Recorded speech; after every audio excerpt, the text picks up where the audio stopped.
नमस्कार प्यारे दर्शकों, आप सभी का दिल से स्वागत है हमारे चैनल डी के मोटिवेशन में। सुबह सुबह अगर आपने भगवान गणेश की ये कथा श्रद्धा से सुन ली ना, तो दुख तो क्या, दुख की परछाई भी पास नहीं आएगी।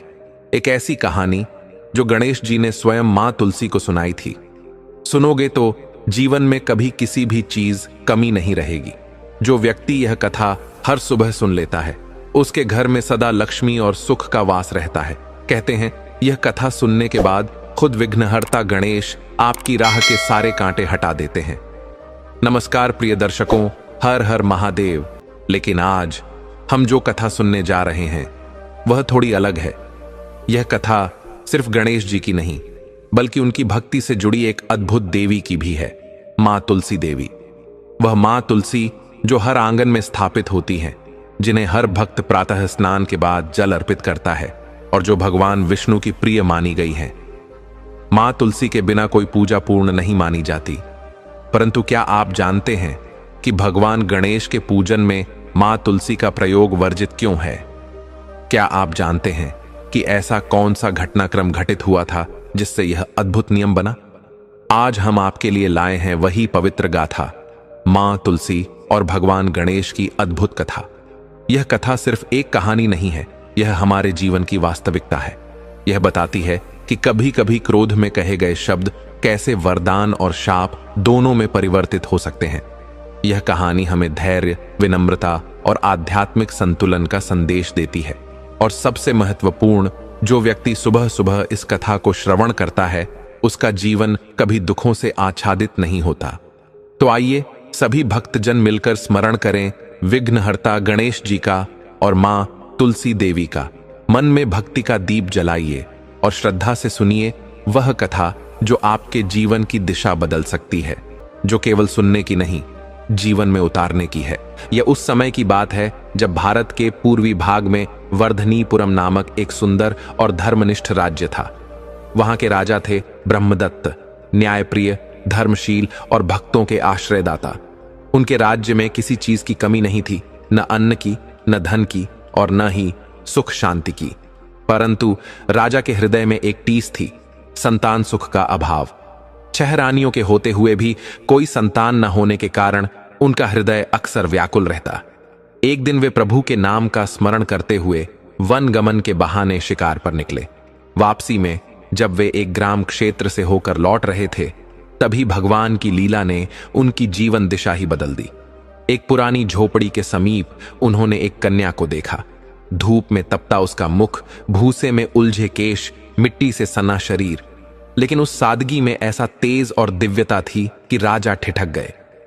वह किसी साधारण किसान की कन्या प्रतीत होती थी, परंतु उसमें कोई अलौकिक तेज था। राजा उसकी ओर देखते ही रह गए, मानो समय थम गया हो और हृदय में कोई गूंज उठी हो। राजा ने तुरंत अपने सैनिकों से कहा, इस कन्या के बारे में पता लगाओ। कुछ समय बाद सैनिक एक वृद्ध ब्राह्मण को ले आए जो ज्योतिष शास्त्र में पारंगत था। राजा ने हाथ जोड़कर पूछा, क्या जानते हो इस कन्या के बारे में? ब्राह्मण ने श्रद्धा से उत्तर दिया, महाराज, इसका नाम शिवकर्णी है। यह कन्या अत्यंत पुण्यशाली और भाग्यवती है। इसकी कुंडली कहती है कि इसके गर्भ से जुड़वां संतानें जन्म लेंगी, एक पुत्र और एक पुत्री। और वह पुत्र ऐसा होगा जिसके माथे पर चंद्रमा होगा और हथेली पर तारे होंगे। राजा के नेत्रों में प्रभा दौड़ गई। उन्होंने न कोई विलंब किया, न कोई संशय। उसी दिन शिवकर्णी से विवाह कर उन्हें महल ले आए। लेकिन महल की अन्य रानियां इस नव विवाह से प्रसन्न नहीं थीं। वे ईर्ष्या और जलन से भर उठीं, तरह तरह की कटु बातें करने लगीं। परंतु अब राजा केवल ईश्वर के संकेत और भविष्य के तेजस्वी संतान के विषय में सोचते थे। रात्रि को जब राजा पहली बार शिवकर्णी के कक्ष में आए, तो वह विनम्रता से आंखें झुकाए खड़ी थी। जो कन्या अब तक खेतों की पगडंडियों पर चली थी, वह अब राजमहल के संगमरमर पर खड़ी थी। भय और संकोच से उसके चरण कांप रहे थे। राजा ने करुणा से कहा, हे रानी, मैंने तुमसे विवाह इसलिए किया क्योंकि तुम्हारे भाग्य में वे संतानें हैं जो इस राज्य को उज्जवल भविष्य देंगी। एक पुत्र जिसके माथे पर चांद और हथेली पर तारे होंगे। मुझे पूरा विश्वास है ईश्वर की कृपा से तुम इस राज्य को वह दीपक दोगी जिसकी मैंने वर्षों से प्रार्थना की है। इतना कहकर राजा ने प्रेम पूर्वक उसके सिर पर हाथ फेरा। शिवकर्णी की आंखों से आंसू छलक उठे और उसने भरे गले से कहा, जी महाराज। समय आगे बढ़ा और जल्द ही शिवकर्णी की कोमल आंखों में मातृत्व का तेज दिखाई देने लगा। पूरे राज्य में संतान की आने वाली खुशी की चर्चा होने लगी। लेकिन तभी एक आवश्यक राज्यीय कार्य के लिए राजा को यात्रा पर जाना पड़ा। जाते जाते उन्होंने शिवकर्णी को अपने कक्ष में बुलाया और एक पवित्र वस्तु सौंपी, एक जादुई घंटी। राजा ने कहा, हे रानी, यह घंटी तुम्हारे पास रहेगी। जब तुम्हें लगे कि संतान जन्म का समय निकट है तो इसे बजा देना।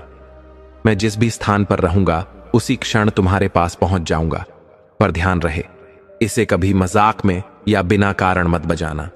शिवकर्णी ने श्रद्धापूर्वक सिर झुकाकर कहा, जो आज्ञा महाराज। वह घंटी लेकर चली गई। परंतु यह भेंट केवल उनके बीच नहीं रही। महल की अन्य रानियां, जो पहले ही शिवकर्णी से ईर्ष्या करती थीं, कक्ष के बाहर यह सब सुन रही थीं। अब जब उन्हें झात हुआ कि राजा ने उसे घंटी के रूप में आस्था और उत्तरदायित्व की अमूल्य भेंट दी है, तो उनका क्रोध और ईर्ष्या और भी तीव्र हो गई। उन्होंने उसी क्षण एक भयानक षड्यंत्र रच डाला। कुछ ही समय बाद जब शिवकर्णी अपने कक्ष में आराम कर रही थी, वे सभी रानियां उसके महल की ओर चल पड़ीं। जब दासी ने आकर यह बताया कि रानियां पधार रही हैं, तो भोली शिवकर्णी तुरंत उठकर खड़ी हो गई। उसने श्रद्धा और नम्रता से उनका स्वागत किया। पटरानी मुस्कुराई और कोमल स्वर में बोली, अरे बहन, ये सब सजावट और तामझाम क्यों? अब तू तो हमारी अपनी बहन है। दूसरी रानी ने भी प्रेम से कहा, संकोच मत किया कर, हम सब तेरी बड़ी बहनें हैं। भोली शिवकर्णी के भोले मन में थोड़ी देर के लिए यह भाव बैठ गया कि शायद रानियों का मन अब बदल गया है। उसे लगा कि अब वे सच में उससे स्नेह करने लगी हैं और वह उनकी बातों में आ गई। तभी पटरानी थोड़ा और पास आई और बहुत मीठे स्वर में पूछ बैठी, सुना है कि राजा ने तुम्हें कोई जादुई घंटी दी है? शिवकर्णी ने बहुत सीधी सादी भाषा में उत्तर दिया, जी हां, दी है। फिर एक और रानी ने पूछा, क्या सच में महाराज उसे बजाते ही तुम्हारे पास आ जाते हैं? शिवकर्णी ने मासूमियत से उत्तर दिया, उन्होंने तो यही कहा है। इतना सुनते ही पटरानी हंसते हुए बोली, अरे बावरी, तू अब भी छोटी है, इसलिए राजा ने तुझे ढांढस देने के लिए यह बात कही होगी। भला ऐसा कैसे हो सकता है कि घंटी बजे और राजा उड़कर आ जाए? इतना कहकर सब रानियां एक साथ जोर जोर से हंसने लगीं। शिवकर्णी शर्म से चुपचाप सिर झुकाकर खड़ी रह गई। उसकी मासूमियत पर सबने हंसी उड़ाई, पर उसने किसी को कुछ नहीं कहा। फिर एक रानी ने आंखों में शरारत भरकर कहा, अरे एक बार घंटी बजाकर देख तो सही। अगर वाकई राजा जी आ गए तो हम मान लेंगे कि बात सच है। बस एक बार आजमा ले। शिवकर्णी थोड़ा सकुचाई, कुछ बोलने ही वाली थी कि दूसरी रानी बोल पड़ी, अरे हमारे सामने थोड़े ना बजाएगी। अगर सच में राजा आ गए और हमें देख लिया तो कहेंगे रानियां दूध पिलाने लगीं छोटी रानी को। सब हंसती हुई बाहर चली गईं, पर उनके शब्द पीछे एक उलझन छोड़ गए। भोली शिवकर्णी का मन अब बेचैन हो उठा था। अब उसके भीतर उठ रही थी एक जिज्ञासा, क्या सच में राजा जी आ सकते हैं या वह केवल एक दिलासा था? उसने बहुत धीरे से घंटी निकाली, उसे देखा, फिर कांपते हाथों से हल्के स्वर में घंटी बजा दी और अगले ही पल जैसे हवा की दिशा बदल गई, एक कंपन सी हवा में उठी और राजा ब्रह्मदत्त सामने प्रकट हो गए। शिवकर्णी की सांसें थम गईं, आंखें खुली की खुली रह गईं। उसे विश्वास नहीं हो रहा था कि यह वास्तव में सत्य है। वह घबराकर बोली, जी वो तो बस। राजा ने थोड़ा गंभीर होकर कहा, देखो आगे से बिना कारण घंटी मत बजाना, यह कोई खेल नहीं है। और फिर अगले ही पल वे हवा में विलीन होकर अंतर्धान हो गए। अगले दिन जब सूरज की पहली किरण महल के पत्थरों पर पड़ी, फिर वही रानियां उपस्थित हो गईं, चेहरों पर झूठी मुस्कान और मन में नई चालें। पटरानी ने पूछा, कल तूने घंटी बजाई थी क्या? शिवकर्णी ने धीरे से सिर हिलाया और सरलता से बोली, हां, और राजा जी सच में आ भी गए। एक रानी ने मुंह चढ़ाकर कहा, अरे पास ही होंगे इसलिए आ गए होंगे। अब तो खबर यह है कि वो ताम्रलिप्ति पहुंच चुके हैं। जानती है कहां है ताम्रलिप्ति? शिवकर्णी ने भोलेपन से सिर हिलाकर कहा, नहीं। दूसरी रानी ने ठहाका मारते हुए कहा, समुद्र के किनारे है, बहुत दूर, कई दिनों की दूरी पर। अब अगर घंटी बजाएगी तो कोई नहीं आएगा। राजा तो अब तुझसे मुंह मोड़ चुके हैं। उनके शब्दों ने भोली शिवकर्णी के मन में डर का बीज बो दिया। तभी पटरानी ने हाथ उठाकर सबको शांत किया और मुस्कुराकर बोली, अब बस भी करो, बच्ची को और मत डराओ। घंटी इसकी, मर्जी भी इसकी। सब रानियां हंसती खिलखिलाती बाहर निकल गईं, पर उनकी बातें कांटे सी चुभ गईं। अब भोली शिवकर्णी जाकर महल के एक पुराने कोने में बैठ गई, उसी आशंका के साथ, क्या फिर से वह गलती करूं या नहीं। लेकिन मन में डर का साया गहरा हो चुका था। रानियों के झूठे शब्दों का विष असर कर रहा था। उसने फिर कांपते हुए हाथों से घंटी उठाई और भीतर की उलझनों, भय और आशा के साथ फिर से घंटी बजा दी। अगले ही पल ऐसा लगा जैसे समय थम गया हो और राजा ब्रह्मदत्त एक बार फिर ईश्वरीय आभा के साथ प्रकट हो गए। लेकिन इस बार उनके मुख पर कृपा नहीं, बल्कि नाराजगी थी। उन्होंने सख्त स्वर में कहा, रानी, हमने साफ कहा था ना, यूं ही घंटी मत बजाना। उनकी आवाज में गंभीरता और कठोरता थी। शिवकर्णी कांपती हुई बोली, मुझे डर लग रहा था, लगा कि आप नहीं आएंगे। राजा की आंखों में अब क्रोध की अग्नि थी। तो क्या तुम्हें मुझ पर भरोसा नहीं? उन्होंने कठोर स्वर में पूछा। शिवकर्णी घबराकर बोली, नहीं महाराज, ऐसी कोई बात नहीं।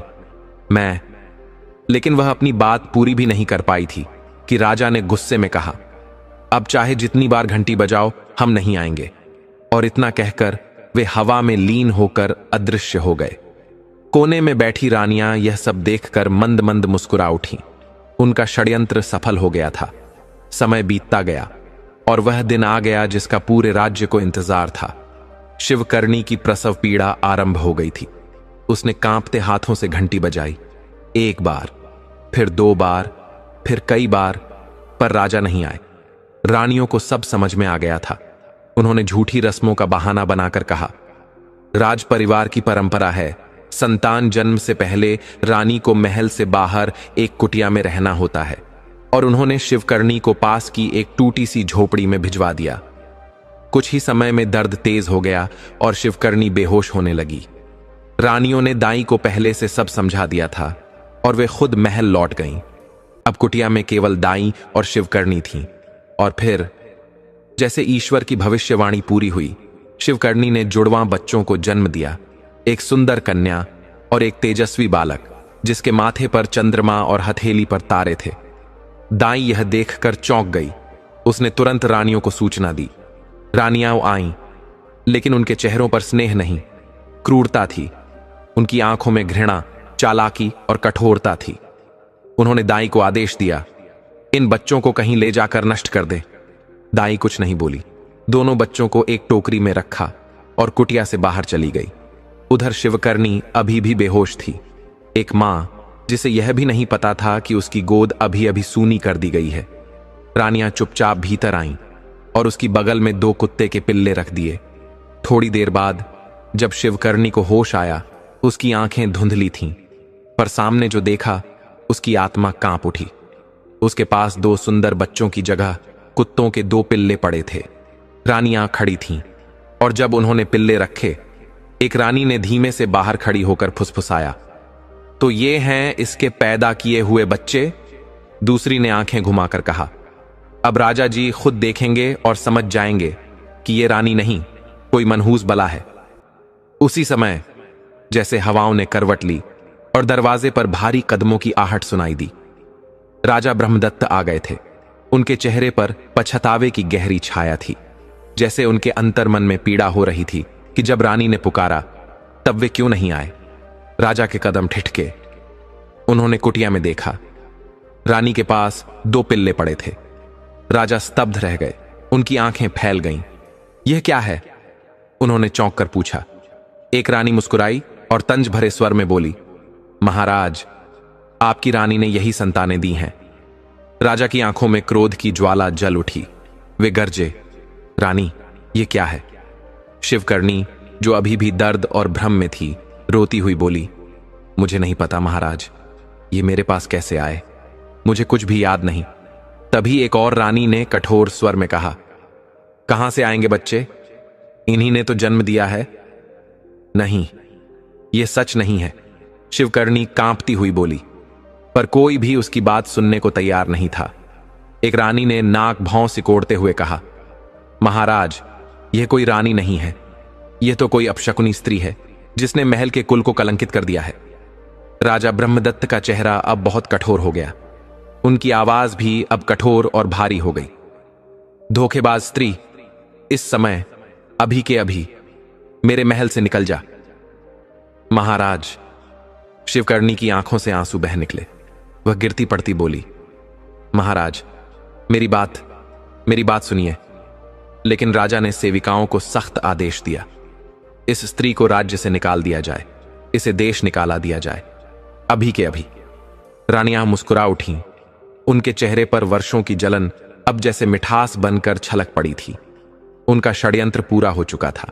उधर दाई जन्मे हुए दोनों दिव्य बच्चों को टोकरी में रखकर दूर ले जा चुकी थी।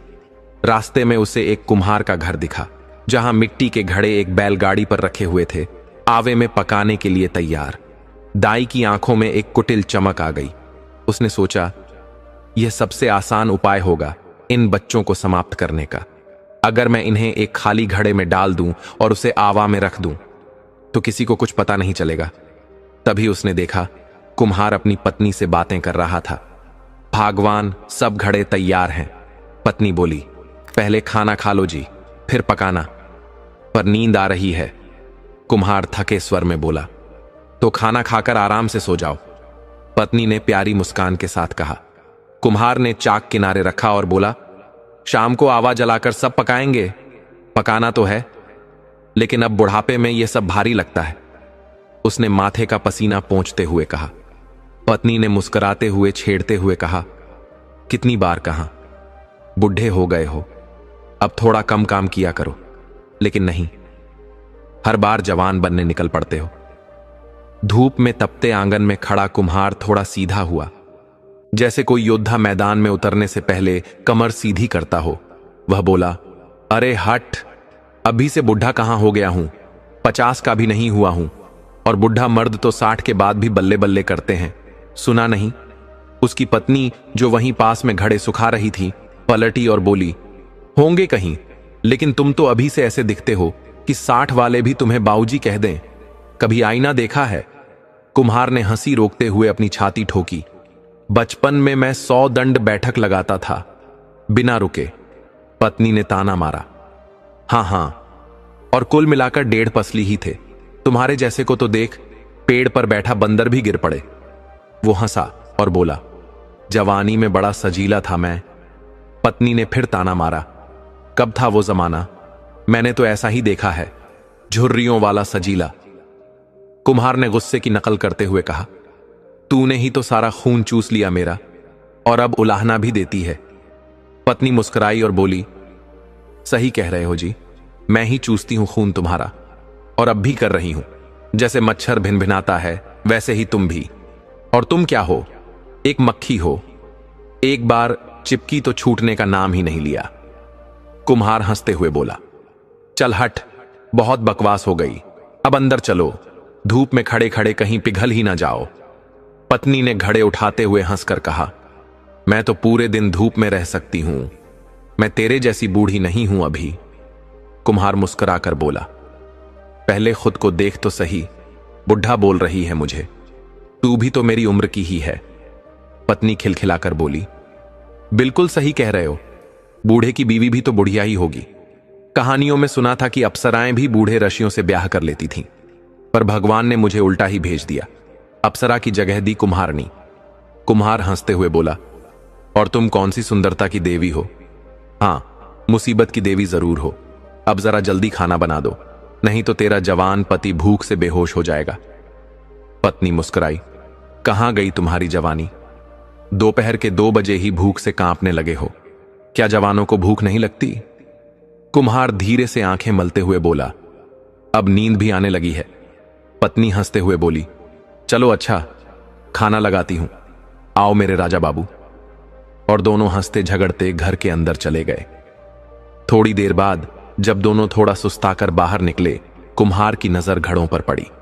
वे घड़े इतने सुंदर, इतने चमकदार थे कि लगा कोई देवता उन्हें अपने हाथों से गढ़ गया हो। कुम्हार चौंक गया। मैंने तो आवा जलाया ही नहीं, फिर ये घड़े पके कैसे? पत्नी भी चौंक कर बोली। तो फिर ये चमक कहां से आई? कुम्हार सोच में पड़ गया। तभी एक घड़े से हल्की नीली रोशनी निकलती दिखाई दी, जैसे उसमें रात के तारे बंद हों। उसने धीमे से कहा, देखो, इस घड़े से रोशनी आ रही है। दोनों भागकर उस घड़े के पास पहुंचे। कुम्हार ने जैसे ही वह घड़ा उठाया, उसकी सांसें थम गईं। उस घड़े के अंदर एक नन्हा बालक था। उसके छोटे से माथे पर दूज का चांद चमक रहा था और हथेलियों पर 2 छोटे तारे थे, जैसे आकाश की छाप। पत्नी के होंठ कांप गए। हे भगवान, यह बच्चा इस घड़े में कैसे आया? कुम्हार ने तुरंत दूसरा घड़ा उठाया। इस बार उसमें एक नन्ही सी कन्या थी जो नींद में मुस्कुरा रही थी।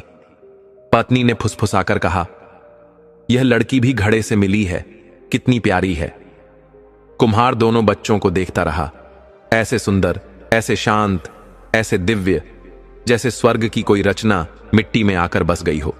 वह बोला, मुझे लगता है ये दोनों जुड़वां भाई बहन हैं। उसकी आवाज में आश्चर्य था, डर भी, पर श्रद्धा भी। पत्नी ने धीरे से कहा, हां, सही कह रहे हो, लेकिन अब मेरी गोद में 2 सूरज उग चुके हैं। एक जिसके माथे पर चांद है और एक जो उस चांद की रोशनी में तारा बनकर चमक रही है। कुम्हार कभी उस बच्चे के माथे को देखता, कभी उस घड़े को, और फिर धीरे से बोला, लगता है ये घड़े इस चांद की रोशनी से ही पक गए हैं। देखो ना, दिन में भी कैसी चमक है, रात को तो पूरा आंगन जगमगा उठेगा। पत्नी की आंखें नन्ही बिटिया पर टिक गईं। ये कितनी सुंदर है, जैसे किसी चित्रकार की कल्पना हो। दोनों उस पल भूल ही गए कि ये बच्चे कहां से आए और वे कौन हैं। कुम्हार ने धीमे से पूछा, पर हम इन बच्चों का करेंगे क्या? एक पल शांति छा गई। फिर पत्नी ने बहुत सहज भाव से कहा, रखेंगे इन्हें अपने पास, अपने बच्चे बनाकर। बुढ़ापे में हमारा कौन है, अब यही तो हमारा सहारा है। कुम्हार थोड़ा हिचकते हुए बोला, पर ये हमारे नहीं हैं। पत्नी ने ममता भरे स्वर में कहा, तो क्या हुआ? अगर उनके माता पिता इन्हें ढूंढ ही रहे होते तो क्या ऐसे घड़े में छोड़ जाते इन्हें? कुम्हार चुप हो गया, फिर हौले से मुस्कुराकर बोला, इसका नाम रखेंगे चंद्रललाट, इसके माथे पर चांद है ना? पत्नी ने प्यार से कहा, और इसका नाम होगा तारिका, चांद की बहन। कुम्हार हंस पड़ा, वाह रीतू, नाम तो ऐसे रख रही है जैसे कोई पंडिताइन हो। फिर अचानक वह गंभीर हो गया, लेकिन लोगों को क्या बताएंगे? ये बच्चे हमारे कैसे हुए? पत्नी ने उसकी ओर देखकर कहा, कौन जानता है हमें यहां? हमें तो अभी महीना भी नहीं हुआ इस गांव में आए। जो पूछेगा कह देंगे भगवान ने भेजे हैं। जैसे मिट्टी से घड़े मिलते हैं, वैसे किस्मत से बच्चे भी मिलते हैं। कुम्हार ने सहमति में सिर हिलाया, फिर बोला, चंद्र के माथे पर कपड़ा बांध देंगे, कोई देख न ले उस चांद को, नहीं तो बात फैल जाएगी। पत्नी ने दोनों बच्चों को सीने से लगाकर कहा, मेरे लाडलों, मेरे आंखों के चांद तारे। कुम्हार ने थके हाथों से अपनी पत्नी के कंधे पर हाथ रखा और उन 2 नन्ही जानों को देखा। उसकी आंखों से आंसू बह निकले। वो आंसू सिर्फ खुशी के नहीं थे, वो पूरे हो चुके अधूरे जीवन के आंसू थे। अब उनके लिए राजमहल यही झोपड़ी थी और सारा वैभव अब उन बच्चों की मुस्कान में था। चंद्रललाट और तारिका, 2 नाम, 2 रोशनियां जो हर सुबह उस आंगन को मां, बाबूजी कहकर प्रभु का आशीर्वाद बना देती थीं। जब कुम्हार घड़े बनाता तो चंद्र और तारका रेंगते हुए उसके पास आ जाते। वे उस गीली मिट्टी को खेल का खिलौना समझते। चंद्र हमेशा की तरह थोड़ा जिद्दी था। कभी वह घड़ा उठाने की कोशिश करता तो तारका उसकी नकल करती। थोड़ी ही देर में दोनों सिर से पांव तक मिट्टी में लिपट जाते। तभी कुम्हारिन दौड़ती हुई आती, बनावटी गुस्से में डांटती, फिर हंसते हुए दोनों को अपनी गोद में भर लेती। यही था उनका जीवन, यही थी उनकी छोटी सी दुनिया। अब कुम्हार ज्यादा घड़े नहीं बनाता था। उसे अब पैसे की नहीं, वक्त की कद्र थी और वो हर पल अपने लाडलों के साथ बिताना चाहता था। दिन ढलते, जब चंद्र और तारका सो जाते तो दोनों माता पिता चुपचाप बैठकर उन्हें निहारते रहते, जैसे कोई प्रभु की बनाई सुंदरतम मूर्ति देख रहे हों। चंद्र के माथे पर जो चांद चमकता था वह अब एक रहस्य बन चुका था। उसे हमेशा कपड़े से ढंका जाता और उससे कहा जाता, असली राजकुमार हमेशा सिर पर टोपी रखते हैं। उस मासूम को क्या पता, वह सच में एक राजकुमार ही था। साल बीतते गए और दोनों बच्चे बड़े होने लगे। जब चंद्र 10 साल का हुआ तो उसका चेहरा एक तेजस्वी प्रकाश से दमकने लगा। तारका, जो बचपन से उसे भैया कहती थी, अब एक सुशील और सुंदर कन्या बन चुकी थी। वे जुड़वा थे, पर उनका रिश्ता ऐसा लगता जैसे जन्मों से भाई बहन हो। चंद्र की शक्ति और बुद्धि दूसरे बच्चों से कहीं अधिक थी। उसके हंसी में जोश था, गुस्से में भी मासूमियत थी, जो कभी कभी तारका को डरा देती थी। जब वह उसे डराता तो तारका छिप जाती। कुम्हारिन गुस्से में कहती, कहीं का कंस है तू? और चंद्र हंसते हुए जवाब देता, तो फिर यह कौन सी देवकी है पगली? दिन इसी तरह प्रेम और हंसी में बीतते रहे, लेकिन नियति को तो कुछ और ही मंजूर था। एक सुबह सब कुछ बदल गया। जो कुम्हार हर दिन सूरज उगने से पहले उठता था, वह आज नहीं उठा। कुम्हारिन ने पहले धीरे से पुकारा, फिर गुस्से में पानी की बाल्टी उड़ेल दी, लेकिन आज वह नहीं उठने वाला था। उसकी आंखें सदा के लिए बंद हो चुकी थीं। वो कुम्हार जिसने 2 नन्ही जानों को मिट्टी से जीवन दिया, अब स्वयं मिट्टी में मिल गया था। कांपते हाथों से कुम्हारिन ने उसकी नाड़ी देखी, पर जीवन नहीं था। वह हक्की बक्की रह गई। हाय राम कहते ही वह घुटनों पर गिर पड़ी। फिर जैसे उसके शरीर से सारी शक्ति निकल गई। उसने एक गहरी सांस ली और अपने प्राणनाथ के पास लेट गई, हमेशा के लिए। जब चंद्र ललाट और तारका दौड़ते हुए अंदर आए, उन्होंने जो देखा उसने उनकी दुनिया को हिला दिया। पिता की बंद आंखें, मां निढाल पड़ी। दोनों इस संसार को छोड़ चुके थे। वे दोनों वहीं जमीन पर बैठकर धीरे धीरे सिसकते रहे, जैसे तूफान में 2 नन्ही नावें बहती रह गई हों। अकेले, डरे हुए, टूटे हुए। चंद्र ने अपने आंसू पोंछे, खुद को संभाला और मां पिता की अंतिम विदाई की तैयारी शुरू की। उसी ने मुखाग्नि दी, हर संस्कार निभाया, और उस श्मशान की आग में सिर्फ 2 शरीर नहीं जले, उसका बचपन भी राख बन गया। तारका उसका कंधा थामे रो रही थी, भैया हम अनाथ हो गए। उसकी सिसकियां जैसे पहाड़ की चट्टानों पर टूटती जा रही थीं। चंद्र ने उसके गाल पर आंसू पोंछे और कहा, बहन भाग्य से बड़ा कुछ नहीं होता, लेकिन तेरा भैया जिंदा है ना, अब तुझे कोई दुख नहीं छू सकता। उसने सामान बांधा, पुराने बर्तन बेचे, मिट्टी की अपनी दुनिया को प्रणाम किया और तारका का हाथ पकड़कर कस्बे की ओर चल पड़ा। कल जो चंद्र शरारती था, आज उसकी चाल में जिम्मेदारी थी, आंखों में संकल्प था, चेहरे पर थकी हुई शांति थी। जब वे कस्बे पहुंचे, कुछ व्यापारी उन्हें देखकर रुक गए। एक किशोर, साथ में छोटी बहन और पीठ पर एक गठरी। दृश्य ही ऐसा था। चंद्र ने सीधी आंखों से उन्हें देखा और सच सच सब कुछ बता दिया। फिर हाथ जोड़कर बोला, अगर कोई छोटा मोटा काम मिल जाए और सिर छुपाने को जगह, तो हम जीवन भर आपका आभार मानेंगे। व्यापारियों का दिल पिघल गया, पर उन्होंने देखा कि इस लड़के की आंखों में भीख नहीं, आत्मसम्मान था। उनमें से एक सज्जन बोले, बाजार में एक खाली मकान है, हम उसमें तुम्हें रख देंगे। चंद्र झिझकते हुए बोला, लेकिन किराया। उस व्यापारी ने मुस्कुराते हुए उसके कंधे पर हाथ रखा और कहा, कुछ काम करके किराया बाद में चुकता कर देना। हम चाहते हैं कि तुम जैसे साहसी बच्चों की थोड़ी मदद कर सकें। उसी शाम उन्हें वह घर मिल गया, छोटा सा पर शांत और 2 टूटे दिलों को समेटने के लिए काफी। अगली सुबह चंद्र को व्यापारियों ने बुलाया। अगली सुबह जैसे ही सूरज की किरणें उस किराए के छोटे से घर की खिड़की पर पड़ी, बाहर से आवाज आई, आओ छोटे दोस्त, यह रहा तुम्हारे लिए पक्षीराज घोड़ा। आज से यह तुम्हारा चंद्र बाहर निकला तो उसकी आंखें चमक उठी। एक मजबूत चमचमाता घोड़ा जैसे जंगल की हवा में उड़ा चला आ रहा हो। वो अवाक रह गया। मैं कैसे चुकाऊंगा आपका यह उपकार? व्यापारी ने हंसते हुए उसके कंधे पर हाथ रखा। अरे ऐसी बातें मत कर, तुझे कुछ भी चाहिए हो, फल सब्जी सामान बस बोल देना। चंद्र की आंखों में संकोच था, पर कुछ काम दे दीजिए ना। व्यापारी सोच में डूबे। तभी चंद्र ने कहा, अगर आप चाहें तो मैं रोज जंगल से औषधियां, फूल पत्ते इकट्ठा कर सकता हूं, मुझे इनकी पहचान है। सब जानता हूं, एक बुजुर्ग व्यापारी ने मुस्कुराते हुए पूछा। कर लोगे? ये काम चंद्र के चेहरे चेहरे पर आत्मविश्वास था। जरूर करूंगा, साथ में शिकार भी कर लाऊंगा। आपके किसी भी काम आ सकूं तो अच्छा लगेगा। वो बुजुर्ग हंसते हुए बोले, बस कर, अब ऐसी बातें मत कर। ये कोठरी मेरी है। अगर तेरे जैसे बच्चों की मदद नहीं कर सके तो इस धन संपत्ति का क्या मोल? तुझे किराए की कभी चिंता नहीं करनी। फिर एक और व्यापारी ने कहा, रामू से बात कर लेते हैं, वो तुझसे औषधियां ले लेगा और पैसे देगा। हमें तो हर दूसरे दिन जरूरत पड़ती ही है। चंद्र बोला, पैसों का क्या करूंगा? आप सब कुछ दे ही देते हो। नहीं बेटा, एक बुजुर्ग ने धीमे से कहा, यह तुम्हारी मेहनत की कमाई है, अपने पास रखना। चंद्र ने मुस्कुराकर जवाब दिया, तो फिर इन्हीं पैसों से मैं किराया भी दूंगा।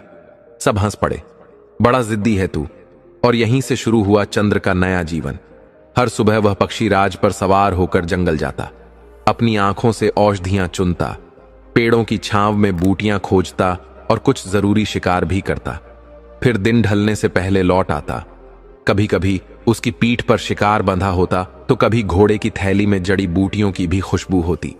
जल्द ही वह और तारका पूरे कस्बे में लोकप्रिय हो गए। लोग उनके मधुर स्वभाव, उनकी सादगी और संस्कारों से बेहद प्रभावित थे। सब उसे उसके माथे पर बने चांद से पहचानते।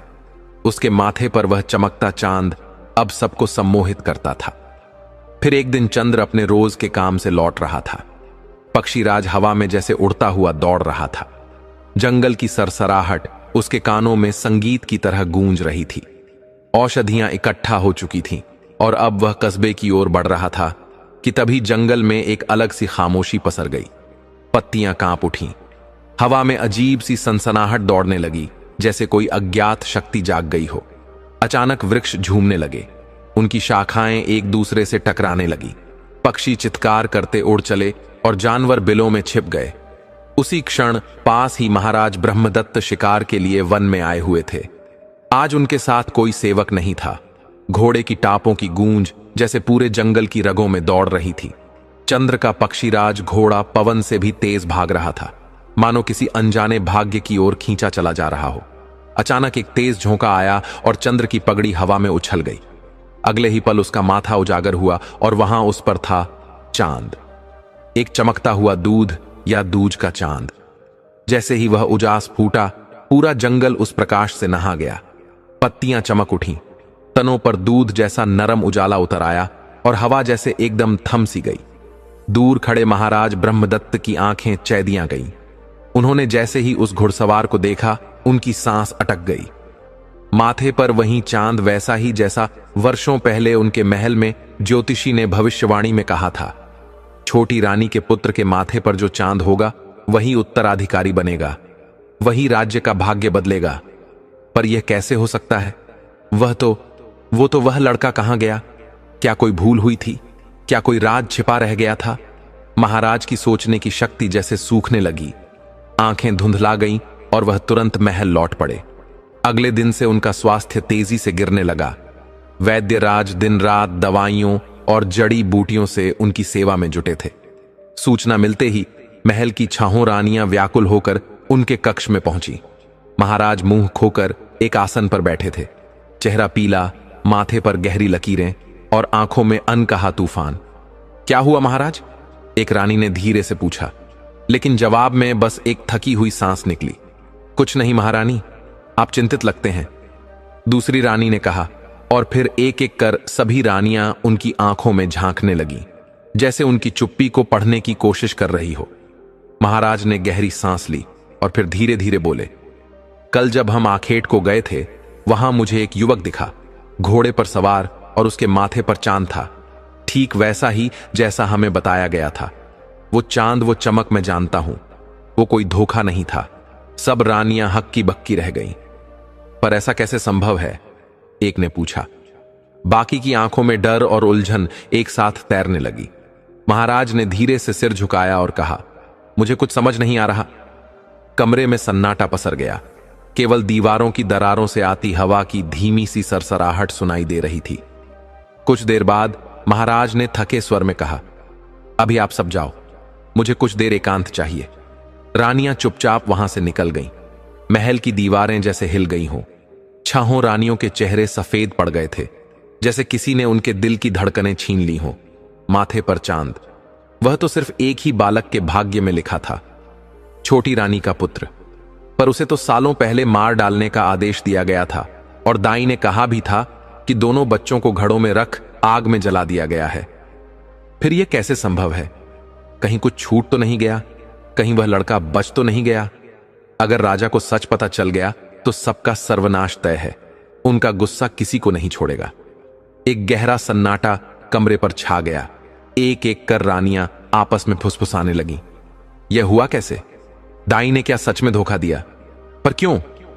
वो तो बस एक नौकरानी थी, लेकिन महारानी ने सब कुछ चुप करवा दिया। उसकी आवाज सख्त थी। अब डरने का वक्त नहीं, सोचने और कुछ करने का वक्त है। सबसे पहले उस दाई को पकड़ कर लाओ, उससे सच उगलवाना ही होगा। उसी समय एक विश्वस्त सेवक को भेजा गया और अगले ही दिन वह कांपती हुई दाई महल में पेश कर दी गई। जैसे ही वह अंदर आई, महारानी गरज उठी, सच सच बता, उन बच्चों का क्या किया तूने? दाई ने कांपते हुए रटा रटाया जवाब दिया, मैंने उन्हें आग में जला दिया स्वामिनी। झूठ! महारानी ने कोड़ा उठाकर उसकी पीठ पर दे मारा। वह लड़का जीवित है और हमें सब कुछ पता चल चुका है। दाई चीख पड़ी, मगर अब उसके झूठ पिघलने लगे थे। मैंने उन्हें कुम्हार के घड़ों में रख दिया था, वो आंच देने ही वाला था। और फिर महारानी की आंखों में गहरा शक और डर एक साथ तैरने लगा। उन्हें तो जल जाना चाहिए था। अबे मूर्ख महारानी, फिर गर्जी, उस लड़के का माथा चमक रहा है जंगल में। तू सोच, क्या सच में वह मरा था? दाई के होंठ सूखने लगे। वह घुटनों पर गिर गई। मुझे एक और मौका दो स्वामिनी, मैं पता लगा कर आऊंगी। वचन है, उसे ढूंढ लाऊंगी। उसकी आंखों में अब डर के साथ मौत का साया था। महारानी ने एक ठंडी सांस ली और कहा, जा, और याद रख, अगर तू खाली हाथ लौटी तो इस बार कोड़े नहीं, अग्नि तुझे निगलेगी। दाई अपनी जान बचाकर महल से निकल गई। अगली सुबह जब सूरज की पहली किरण धरती को छू रही थी, दाई दबे पांव उस कुम्हार की झोपड़ी तक पहुंची, जहां बरसों पहले उसने 2 मासूम बच्चों को मौत के हवाले करने की साजिश रची थी। मगर कुम्हार अब इस दुनिया में नहीं था। वह तो कब का गुजर चुका था और उसके बच्चे भी अब दूसरे कस्बे में बस गए थे। दाई का चेहरा पीला पड़ गया, लेकिन उसकी आंखों में एक अजीब चमक थी। शक यकीन में बदल रहा था। उसके कानों में गांव वालों की बातें गूंज रही थीं। 2 जुड़वा बच्चे आए हैं इधर। एक लड़के के माथे पर तो चांद चमकता है। बस उसी पल दाई को यकीन हो गया, यही है वह दोनों, राजा की खोई संतान। अब वह सीधी महल लौटी और महारानी से आज्ञा लेकर एक योजना रच डाली। अगली सुबह वह उस गली में पहुंची जहां चंद्र ललाट और तारका रहते थे। एक कोने में छिपी रही जब तक चंद्र घोड़े पर सवार होकर अपने रोज के काम के लिए निकल ना गया। आधे घंटे बाद उसने धीमे से दरवाजा खटखटाया। भीतर से आवाज आई, कौन है? दरवाजा खुला तो सामने खड़ी थी मासूम सी तारका। उसकी आंखों में हल्की हैरानी थी। आप कौन काकी? तभी दाई ने अपना जाल फेंका। बनावटी स्नेह और झूठी यादों की गठरी बांधकर बोली, अरे पगली, मैं तेरी ही काकी हूं। अपनी मां की सगी बहन कहकर उसने तारका को बाहों में भर लिया और माथा चूम लिया। मगर तारका कुछ कहने को हुई तो दाई ने आंखें भिगोते हुए भर्राए स्वर में कहा, हाँ, तेरे माँ बाप तुझे कभी नहीं बता पाए। मैंने जब सुना कि तुम दोनों यहां हो तो सब छोड़ छाड़ बस दौड़ी चली आई। भोली तारका, जिसने बचपन से सिवाय अकेलेपन और संघर्ष के कुछ नहीं देखा था, उस झूठी ममता में बह गई। पहले आप अंदर तो आइए, उसने कहा और दाई को भीतर ले जाकर आसन पर बैठाया। जल दिया।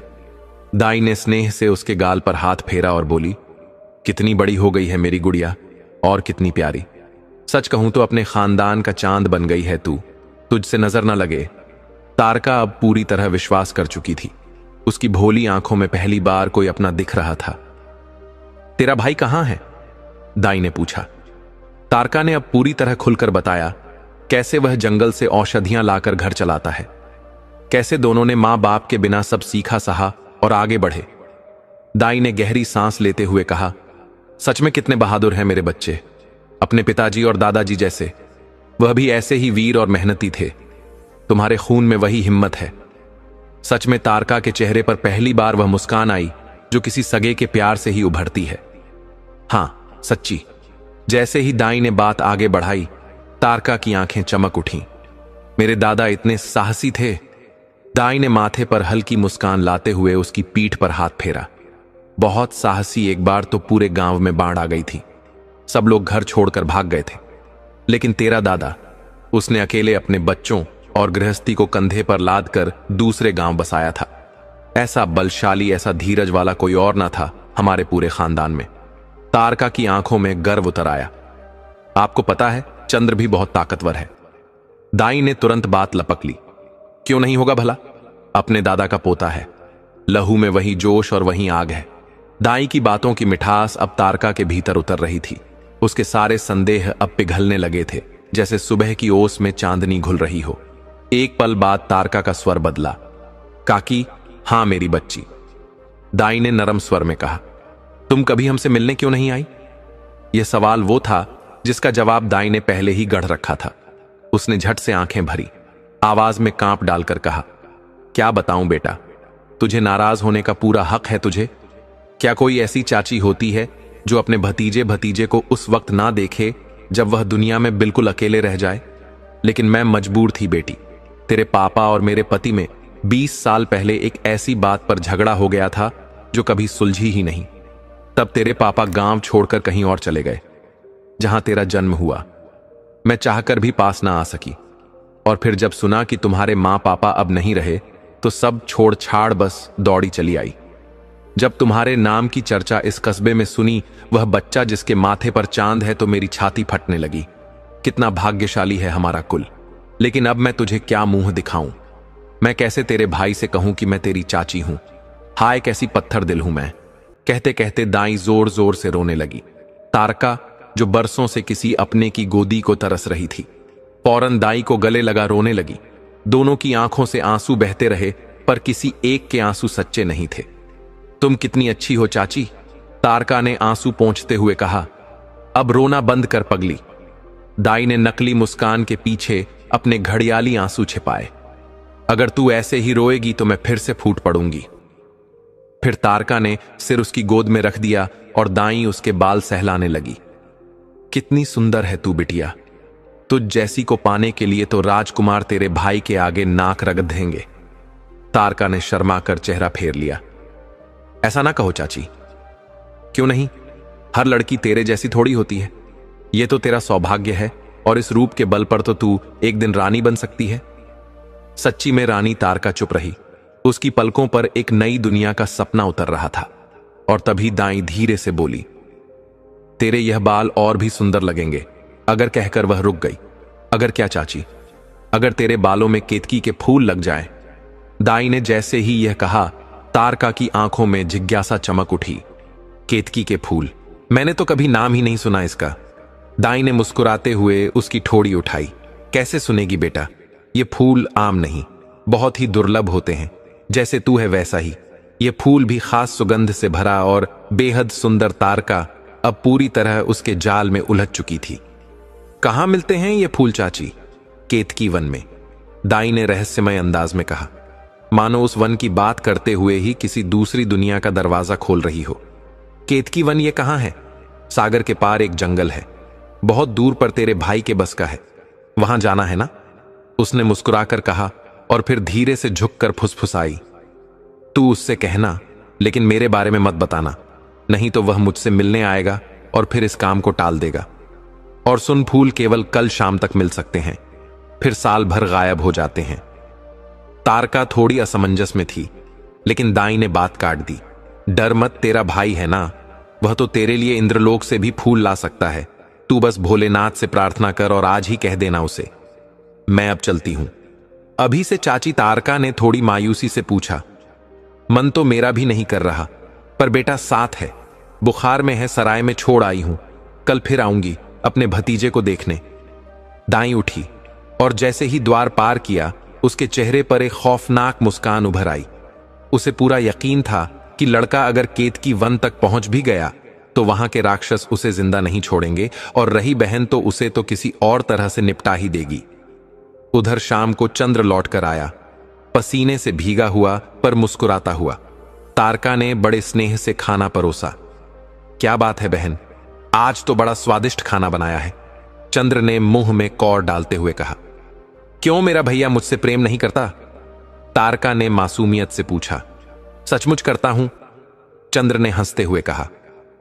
फिर एक बात कहूं, तुझे कुछ चाहिए है ना? चंद्र ने उसकी आंखों में झांकते हुए कहा। बोल, क्या चाहिए?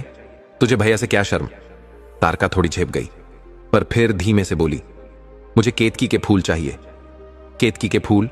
चंद्र ने चौंक कर पूछा, जैसे किसी प्राचीन रहस्य का दरवाजा अचानक खुल गया हो।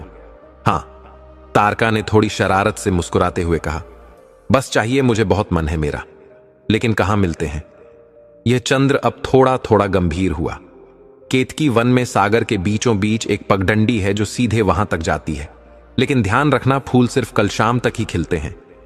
फिर पूरे साल नदारद तारका की आंखों में मासूम जिद चमक रही थी और चंद्र बस देखता रह गया। ठीक है बहन, तूने कहा है तो जान भी दे सकता हूं तेरे लिए। फूल तो क्या? यह कहते हुए उसने उसे बाहों में भर लिया। मेरे प्यारे भैया। तारका ने भावुक होकर उसका सीना थाम लिया और चंद्र उसके बालों में हाथ फेरते हुए मन ही मन मुस्कुरा उठा। सूरज की पहली किरण अभी धरती पर पड़ी भी ना थी कि चंद्र तैयार होकर निकल पड़ा। कमर में चमचमाती तलवार, पीठ पर तरकश, हाथ में धनुष और साथ में कुछ सूखे मेवे व चावल उसका घोड़ा जैसे पंख लगाकर उड़ रहा हो। शहर, गांव, खेत सब पीछे छूटते गए और कब 3 घंटे निकल गए उसे पता ही नहीं चला। सूरज अब सिर के ऊपर आ गया था, लेकिन चंद्र की आंखों में थकान का नामो निशान नहीं था। धीरे धीरे रास्ता जंगल में बदलने लगा। पेड़ इतने घने कि धूप की एक रेखा तक नीचे ना आ सके। जैसे जैसे वह भीतर गया, जंगल एक रहस्यमय सन्नाटे से भरता चला गया और तभी उसकी नजर एक राक्षसी पर पड़ी। वह बहुत लंबी और काली, जैसे कोयले की बनी हो। उसके बाल पेट तक लटक रहे थे और 2 विशाल दांत बाहर निकले थे, जैसे हाथी के हों। मगर अजीब बात यह थी कि उसका चेहरा डरावना होते हुए भी मासूम सा लग रहा था। चंद्र को उससे डर नहीं लग रहा था। तभी उसके दिमाग में एक चाल आई। उसने घोड़ा मोड़ा और पास के जंगल में जाकर 3-4 हिरणों का शिकार किया। फिर उन्हें रस्सी से बांधकर उसी राक्षसी की ओर बढ़ा।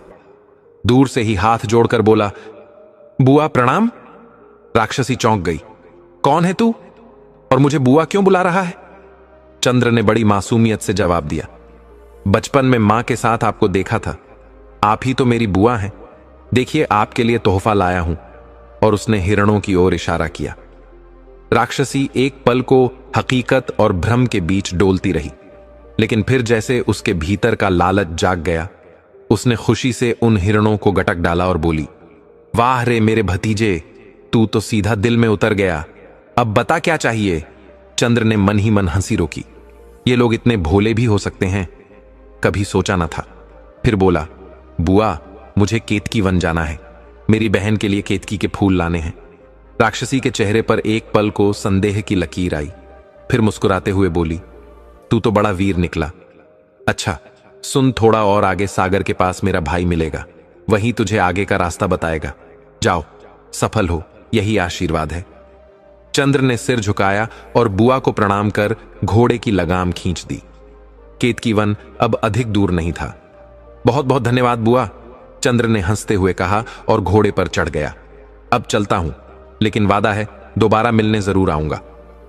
राक्षसी ने अपने विशाल हाथ उठाए और आवाज में प्यार था। ठीक है भतीजे, आते रहना, अपनी बुआ को मत भूलना। चंद्र ने मुस्कुराकर हाथ हिलाया और उसकी बुआ उसे तब तक देखती रही जब तक वह आंखों से ओझल न हो गया। घोड़ा अब एक नई दिशा में बढ़ चला था।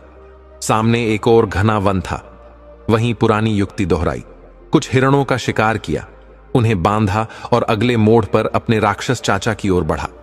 चाचा जी बुआ से भी लंबे, उनके बाल गुच्छों में लटकते हुए और चेहरा ऐसा जैसे किसी बाल कथा का भोला भाला राक्षस।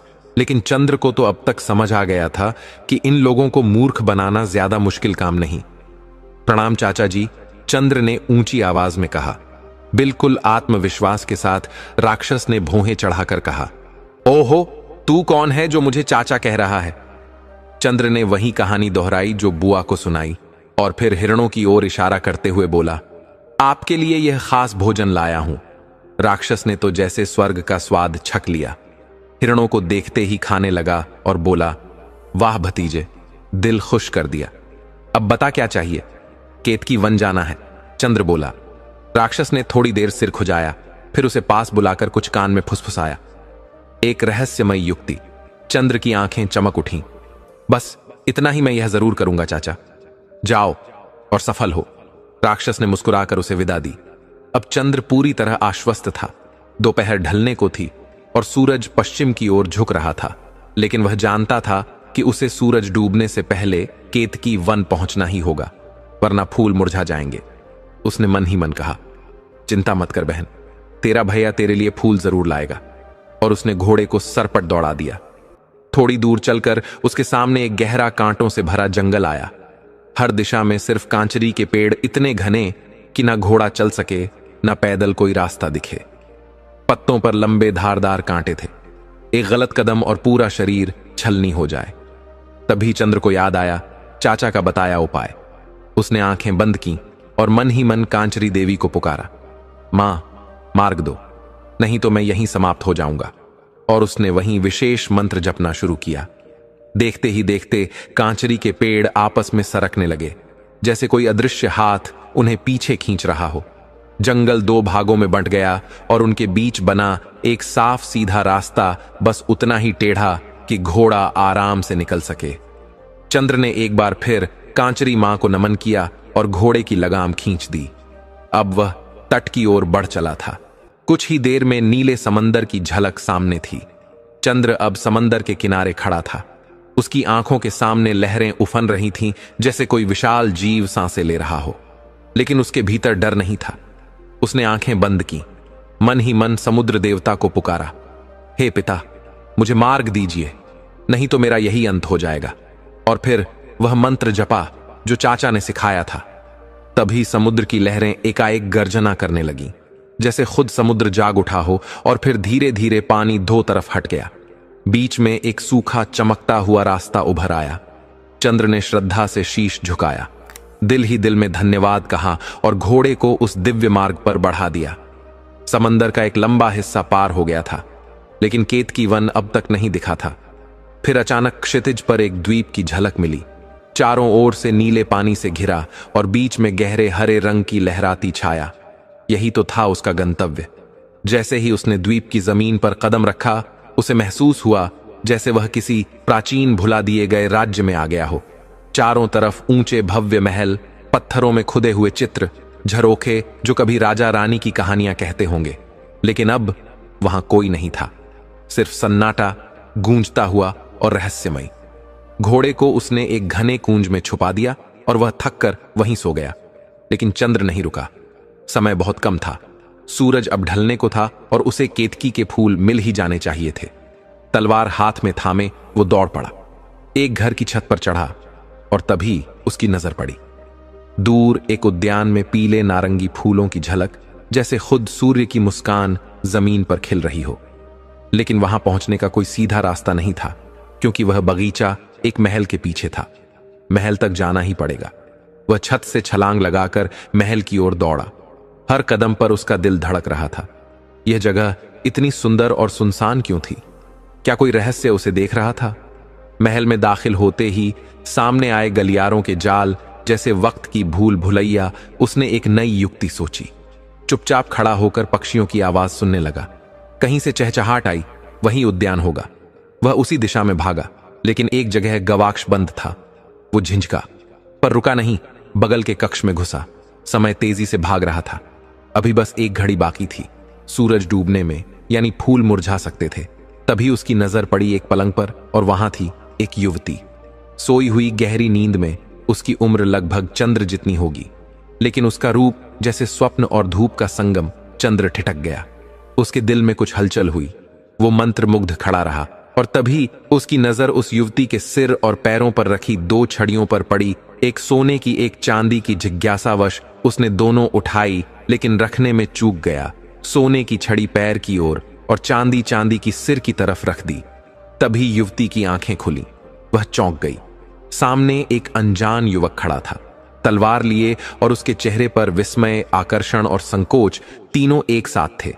अगले पल वह शायद चीखने ही वाली थी।